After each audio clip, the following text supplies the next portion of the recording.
সম্মানিত মুসল্লিয়ানে কেরাম, আপনাদের খেদমতে পবিত্র কোরআনুল কারীমের সূরা মায়েদার 23 নম্বর আয়াত থেকে তিলাওয়াত করেছি। আজকে আমরা এই আয়াতের আনুষঙ্গিক কিছু আলোচনা করার চেষ্টা করব। আল্লাহ পাক রব্বুল আলামিন আমাদের সকলকে আমলের নিয়তে ইখলাসের সাথে যা কিছু বলি, যা কিছু শুনি, আমাদের সকলকে বলার শোনার তৌফিক দান করুক বলি আমিন। সম্মানিত মুসল্লিয়ানে কেরাম, আজকে সফর মাসের তৃতীয় জুমা। সফর মাসের প্রথম জুমায় আমরা কিছু কুসংস্কার সম্পর্কে আলোচনা করেছিলাম সূরা মায়েদা থেকেই। আজকে আমরা আরো কিছু এ সম্পর্কে আলোচনা করব। তো সেই জুমায় একখানা হাদিস তেলাওয়াত করেছিলাম।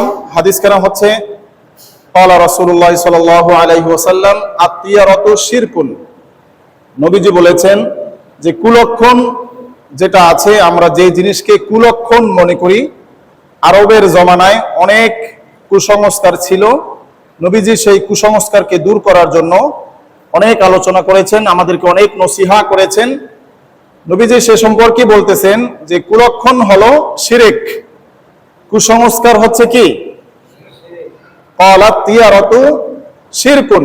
নবীজি বলেন এই যে কুলক্ষণ বলতে আমরা যেটা বুঝি, এগুলো হচ্ছে এক রকমের কি শিরক। ক্বালা লাহু সালাসুন।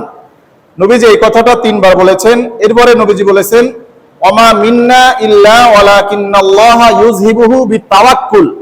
কারো মনের ভিতরে যদি এরকম কোনো ভয় আসে যে আমার বাপ দাদা, আমার পূর্বপুরুষ তো এটা করেছে, আমি যদি এটা না করি তাহলে কি যেন হয়ে যায়, এরকম একটা ভয় আমাদের ভিতরে মাঝে মাঝে কাজ করে, কি করে না?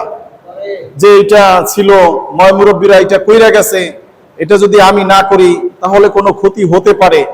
এরকম যদি কখনো কারো অন্তরে আসে, ইউযহিবুহু বিতাওয়াক্কুল, তাহলে সে যেন আল্লাহর উপরে তাওয়াক্কুল করে। কার উপরে তাওয়াক্কুল করে? আল্লাহর উপরে তাওয়াক্কুল করে। আল্লাহ তাআলা সূরা মায়েদার 23 নম্বর আয়াতে সে কথাই বলেছেন, ওয়া আলাল্লাহি ফাতাওয়াক্কালু ইন কুনতুম মুমিনিন। যদি তোমরা মুমিন হও তাহলে আল্লাহর উপরে তাওয়াক্কুল করো। যদি তোমরা কি হও? জোরে বলেন, যদি তোমরা কি হও? যদি সত্যিকার অর্থে মুমিন হয়ে থাকো, সত্যিকার অর্থে আল্লাহকে বিশ্বাস করে থাকো, সকল ক্ষমতার মালিক যদি একমাত্র আল্লাহকে বিশ্বাস করে থাকো, সুখ দেওয়ার মালিক আল্লাহ, দুঃখ দেওয়ার মালিককে, শান্তি দেওয়ার মালিকও, অশান্তি দেওয়ার মালিকও, ভালো রাখার মালিকও, খারাপ রাখার মালিকও, বিপদ ঘটানোর মালিকও, বিপদ থেকে উদ্ধার করার মালিকও একমাত্র আল্লাহ। এই কথা যদি তোমরা বিশ্বাস করো তাহলে আল্লাহ তাআলার উপরেই সর্ব অবস্থায় সর্বক্ষেত্রে তাওয়াক্কুল করো।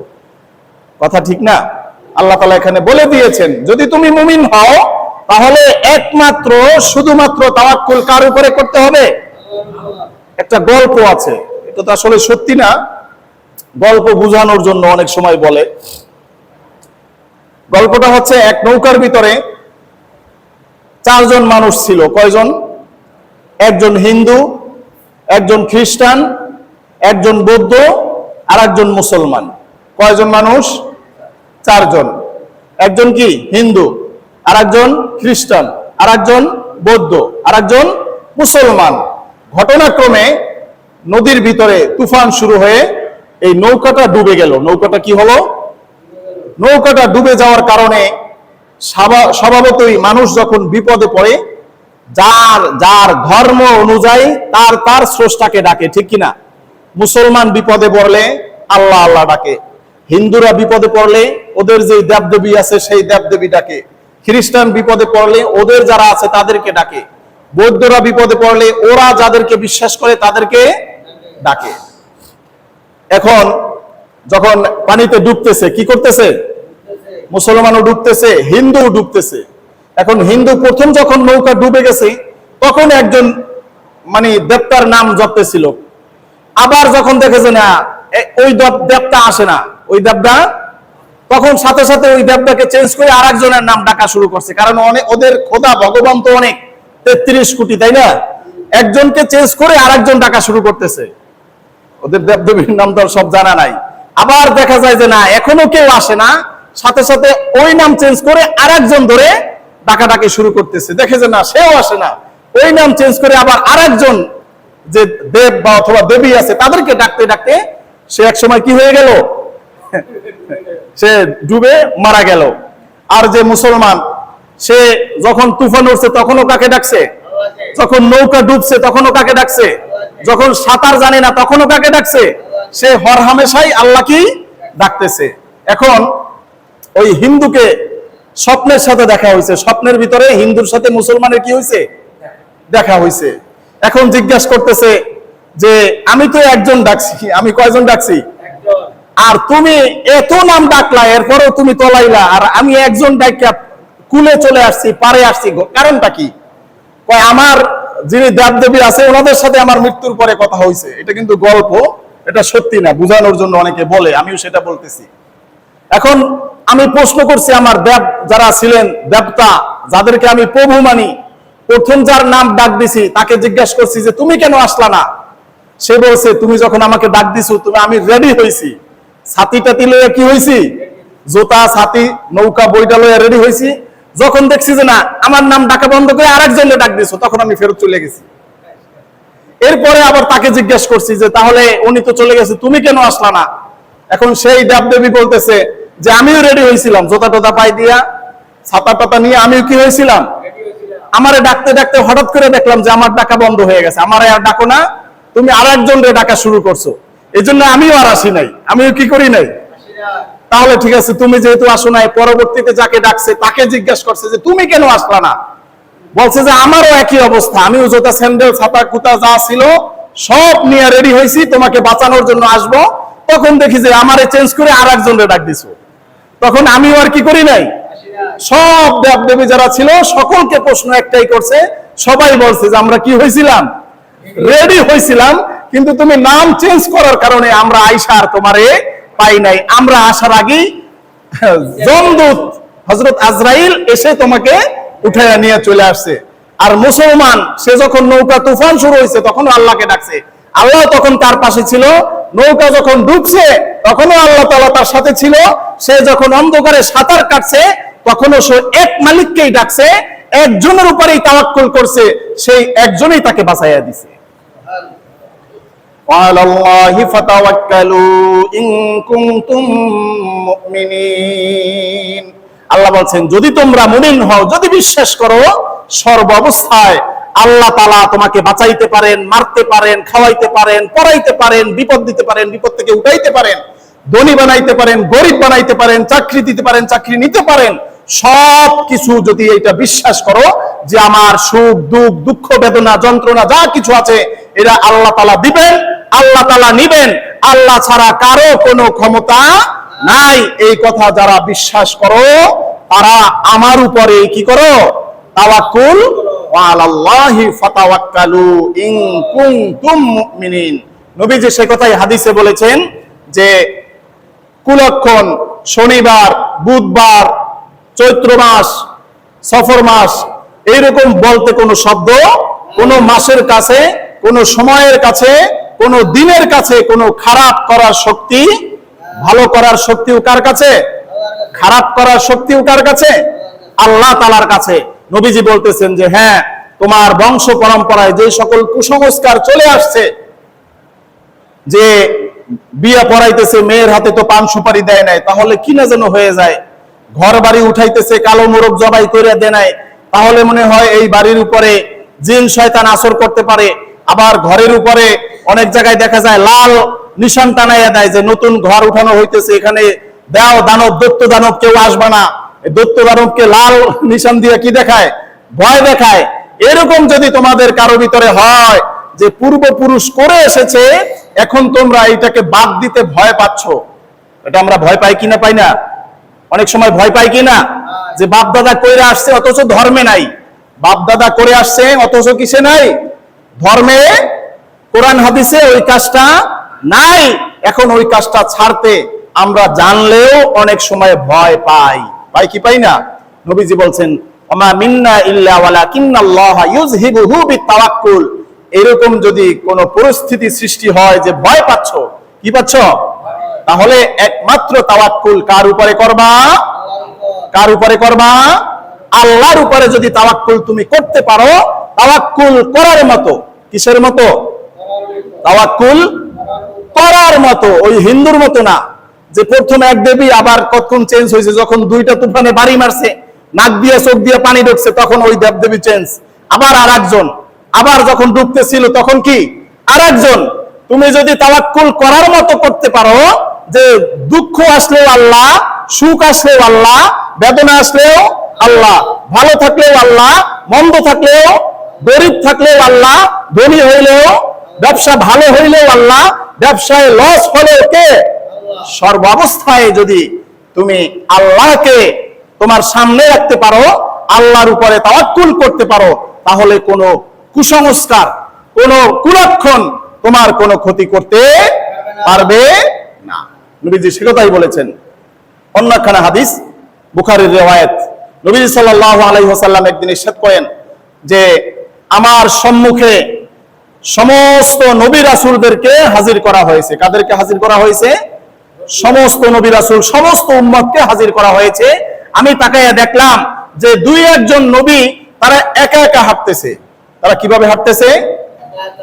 এমন কিছু নবী দুই একজন দেখেছি তাদের সাথে কোনো উম্মত নাই, শুধু একা, কিন্তু তারা কি নবী, তারা কি, কিন্তু তাদের জীবদ্দশায় কোনো মানুষ দাওয়াত দেওয়ার পরে তারা ইসলাম গ্রহণ করে নাই, কিন্তু তারা দাওয়াত দিয়েছেন, আল্লাহ তাআলা তাদেরকে নবী বানাইয়া দিয়েছেন, কিন্তু তাদের নাম নবীজের দফতর থেকে কাইটা দেন নাই।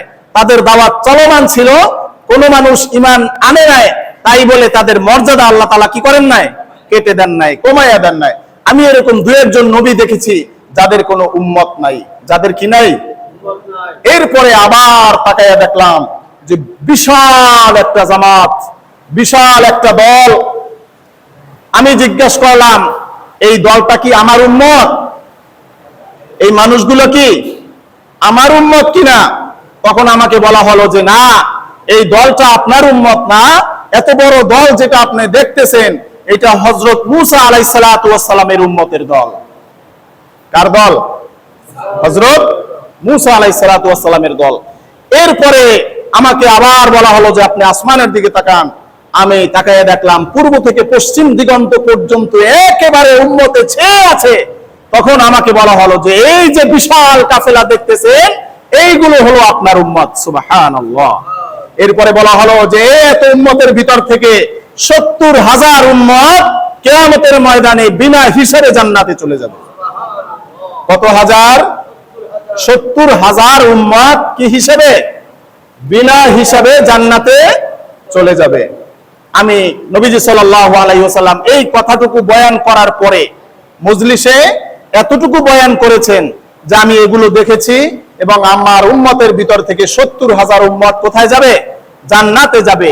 এই কথাটুকু বলার পরে নবীজি তার ঘরে চলে গেলেন। কোথায় চলে গেলেন? এখন এরকম যদি কোনো ঘোষণা আমাদের এখানে আসে, চেয়ারম্যান অথবা এমপি সাহেব এসে যদি এরকম একটা ঘোষণা দেয় যে নন্দীখোলা কেন্দ্রীয় মসজিদের 10 জন মুসল্লিকে হজ করানো হবে। কয়জন মুসল্লিকে? তখন স্বাভাবিক পর্যায়ে একটা আলোচনা শুরু হয় কিনা যে এই 10 জনের ভিতরে আমি থাকতে পারি, আমার সাথে এমপির সাথে সম্পর্ক ভালো আছে, আমি এমপির দলের লোক, অথবা আমি প্রত্যেকদিন মসজিদে নামাজ পড়ি, ইমাম সাহেব বলবে যে হ্যাঁ আমি ইমাম সাহেব হিসাবে আমি হজে যাইতে পারি, মুয়াজ্জিন সাহেব বলবে আমি হজে যাওয়ার উপযুক্ত। এরকম একটা আলোচনা শুরু হবে কি হবে না? নবীজি যখন ঘোষণা দিলেন যে ৭০,০০০ উম্মত বিনা হিসাবে জান্নাতে যাবে, তখন কতিপয় সাহাবায়ে আজমাইন তারা আলোচনা শুরু করলেন যে আমরা তাদের ভিতর থেকে সেই ৭০,০০০-এর ভিতরে আমরা থাকব। আবার কেউ কেউ বললেন যে না, আমরা তো এক সময় ইসলামের ভিতরে ছিলাম না, আমাদের সন্তান যারা মুসলমান হিসাবে জন্মগ্রহণ করেছে তারা হয়তোবা সেই ৭০,০০০-এর ভিতরে গণ্য হবে। এই একটা আলোচনা হচ্ছে।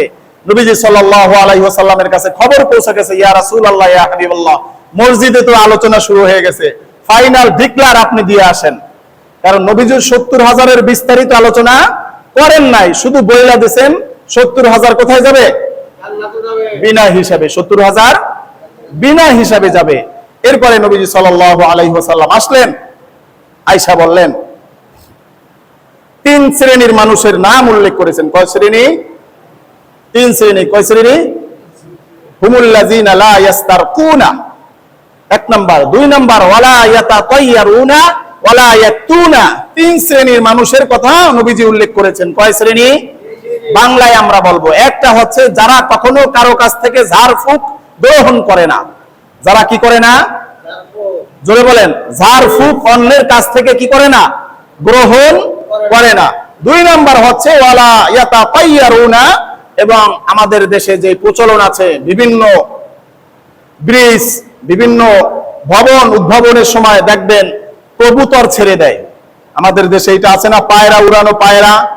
ওয়ালা ইয়াতাতায়্যারুনা, নবীজি বলেছেন ও তৎকালীন আরবের জমানায় এই পায়রা উড়ানোর প্রথা ছিল, পাখি উড়াইতো। এই পাখিটা ছেড়ে দেওয়ার পরে পাখিটা যদি ডানে যাইতো, কোন দিকে যাইতো? তাইলে বলতো হ্যাঁ আমাদের এই কাজটা ঠিক আছে, কাজটা কি আছে। আর যদি পাখিটা বামে চলে যেত উড়ে, তাহলে বুঝতো যে না, আমরা যে কাজটা শুরু করেছি এই কাজটার ভিতরে খারাপই আছে, এই কাজটা সঠিকভাবে শেষ হবে না। এজন্য সেই কাজটা তারা কি করত? বন্ধ করে দিত।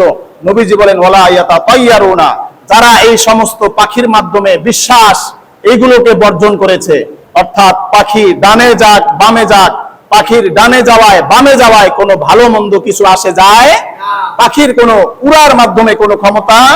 পাখি ডানে উড়ে যদি ভালো করতে পারতো, কথা খেয়াল করেন, পাখি ডানে উড়লেই যদি ভালো হইতো, তাহলে কোনো পাখি কোনোদিন কোনো খাঁচায় আটকা পড়তো না। কারণ পাখি কি সারা জীবন বামে ওড়ে না ডানে ওড়ে? কথা কয় না। ডাইনে উড়তে যাইয়া কবুতর, ঘুঘু, টিয়া ফান্দে পরে কি পড়ে না? পরে কিনা?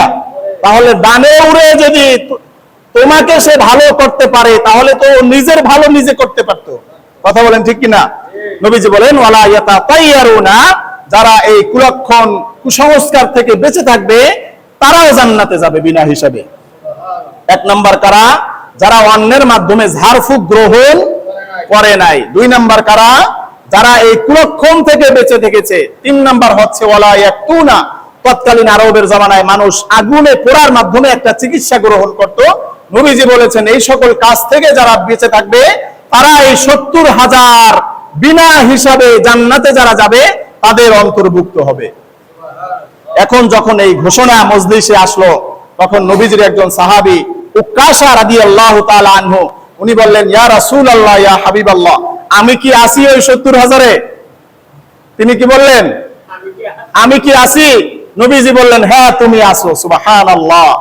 নবীজি যাকে বলে দেয় যে তুমি 70,000 বিনা হিসাবে জান্নাতের ভিতরে আছো, সে কি অবশ্যই জান্নাত পাবে কি পাবে না?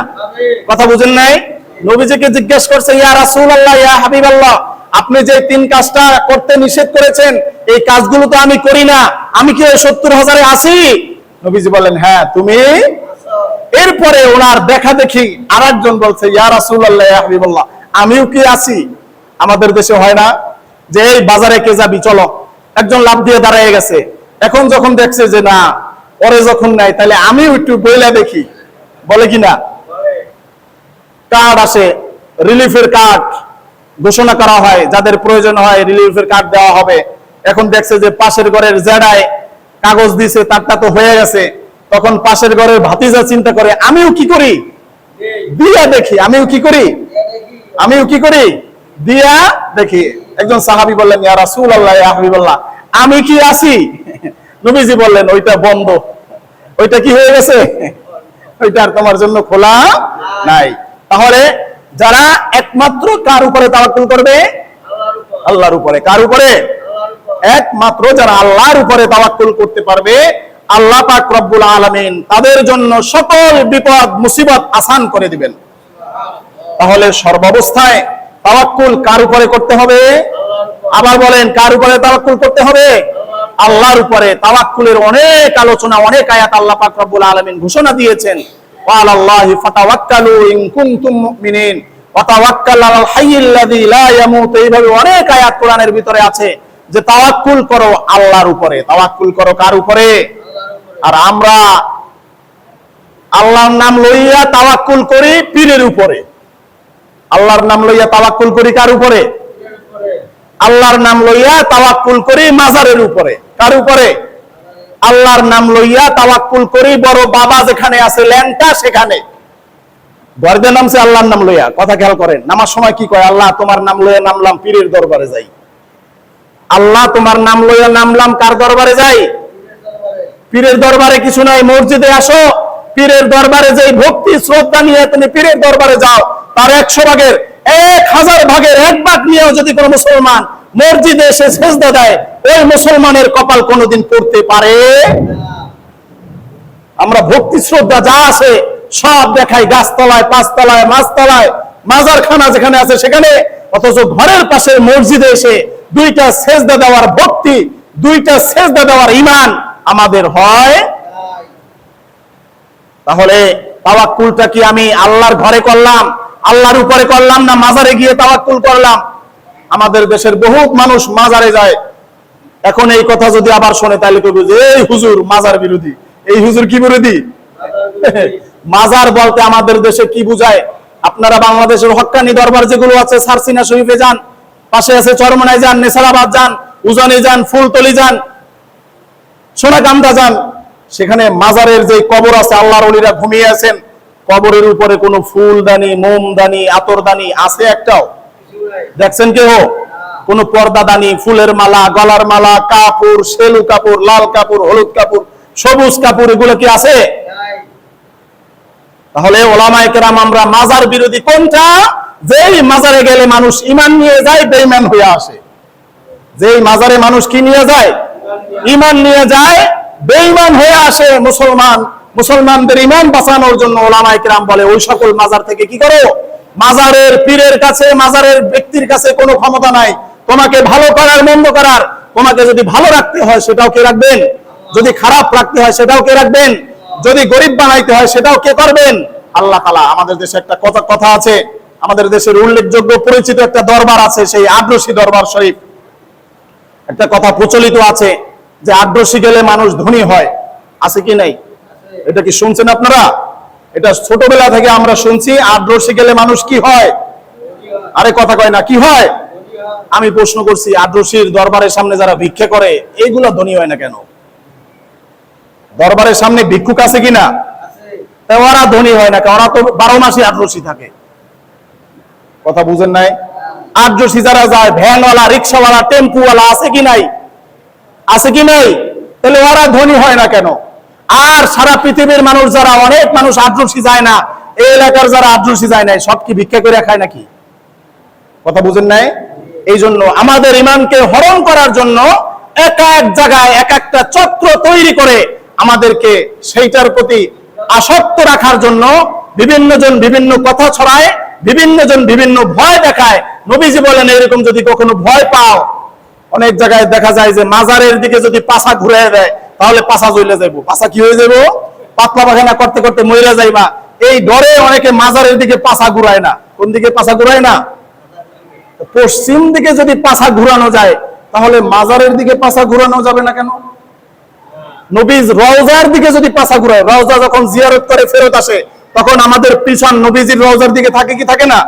নবীজির রওজার দিকে পাছা ঘুরাইলে যদি কিছু না হয়, তাহলে তোমার দিকে পাছা ঘুরাইলে যদি পাছা জ্বলে যায়, বুঝতে হবে এখানে কোনো ভণ্ডামি। এটা হিসাব করলেই তো মুসলমান আর কোনো বিপদ থাকে না। আমরা বিপদে পড়ি নিজেদের খাসলতে। কাদের খাসলতে? নিজেরা ইচ্ছা করে বিপদে পড়ি। এই জন্য মনে রাখতে হবে, আপনার ক্ষতি করার, আপনার ভালো করার পৃথিবীর কোন সৃষ্টির কোন শক্তি নাই। নবীজি বলেন যে এইরকম যদি কেউ ভয় দেখায়, মাজারে আসছো দান করে যাও। একটা ভিডিও দেখেছি, দরবারে নামার বলার দরকার নাই, সে যখন রাস্তাঘাটে হাঁটে তখনও তার পিছনে ফ্যান লাগে, রাস্তায় হাঁটে তখনও কি লাগে? ফ্যান, চার্জার ফ্যান তার পিছনে চলে, সাইডে চলতে থাকে। বাবা এখন নৌকায় পার হচ্ছে, কি হচ্ছে?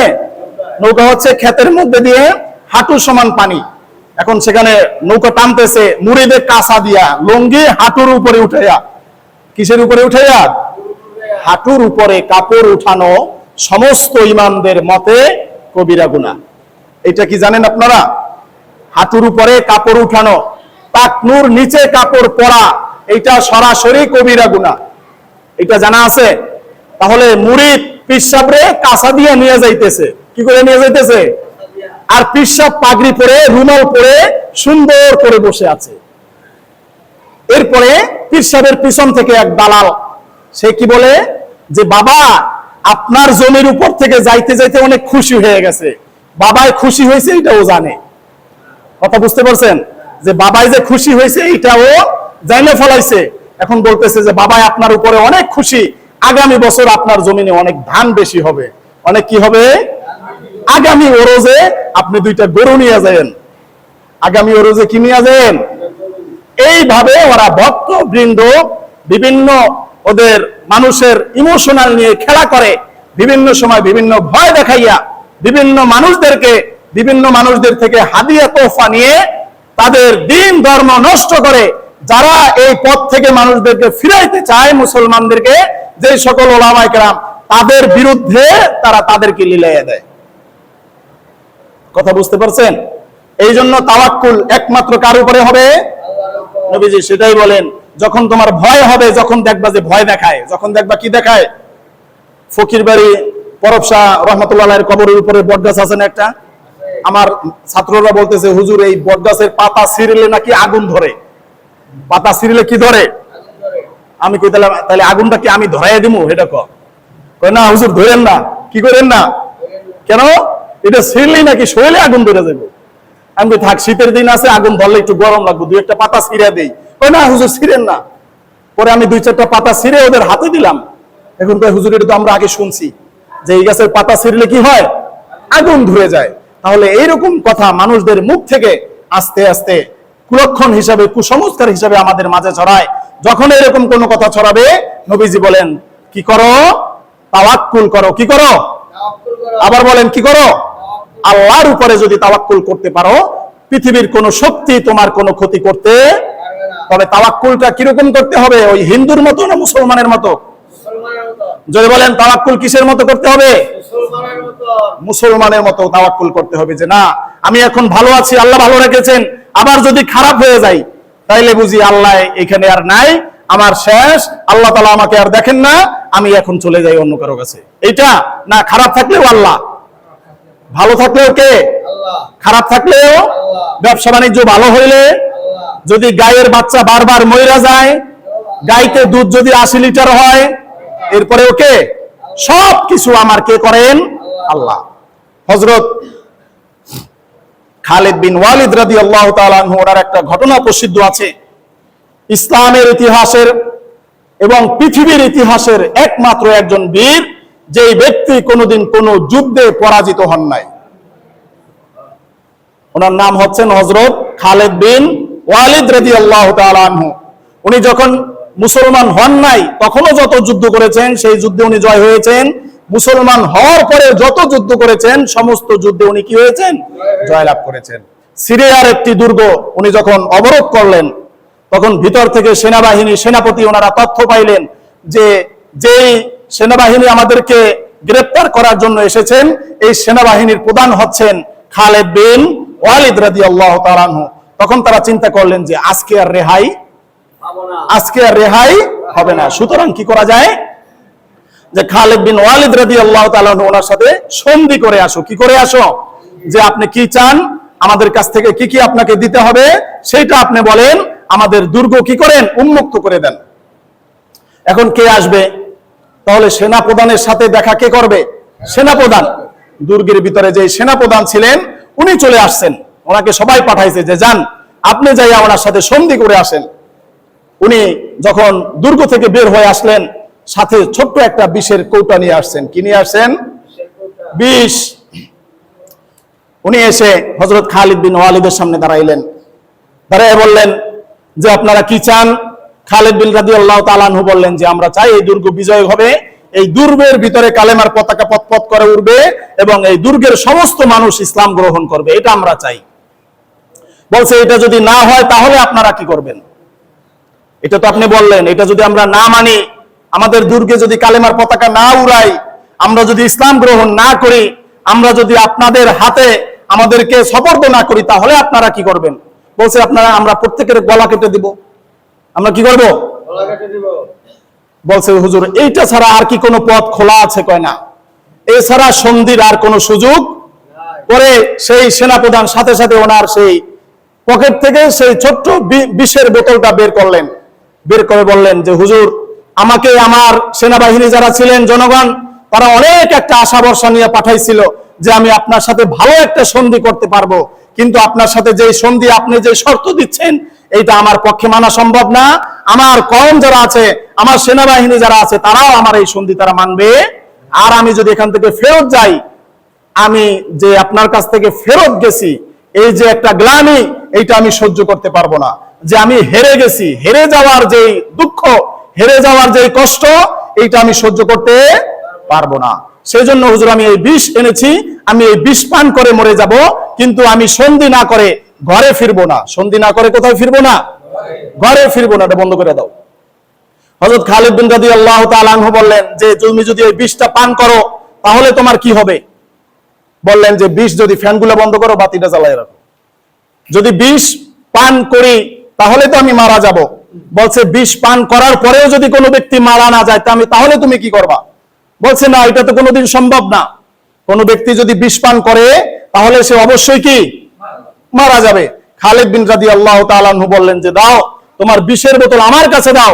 হযরত খালিদ বিন ওয়ালিদ রাদিয়াল্লাহু তাআলা আনহু বিষের বোতলটা হাতে নিয়ে পড়লেন বিসমিল্লাহিল্লাযী লা ইয়াদুররু মা ইসমিহি শাইউন ফিল আরদি ওয়ালা ফিস সামাই ওয়া হুয়াস সামিউল আলিম।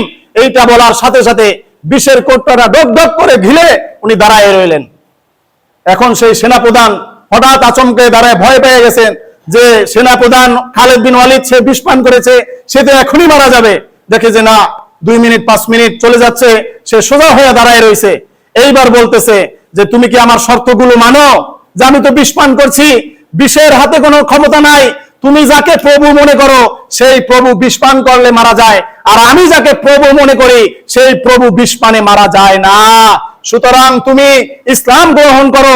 ইসলাম এমন এক ধর্ম, যেই ধর্মের ভিতরে বিষের কোনো শক্তি নাই, যেই ধর্মে বন্দুকের কোনো শক্তি নাই, যেই ধর্মে তরবারির কোনো শক্তি নাই, সমস্ত শক্তি একমাত্র কার? তখন সেই সেনাপ্রধান কালেমা তয়্যিবা লা ইলাহা ইল্লাল্লাহু মুহাম্মাদুর রাসূলুল্লাহ বলে মুসলমান হয়ে গেলেন।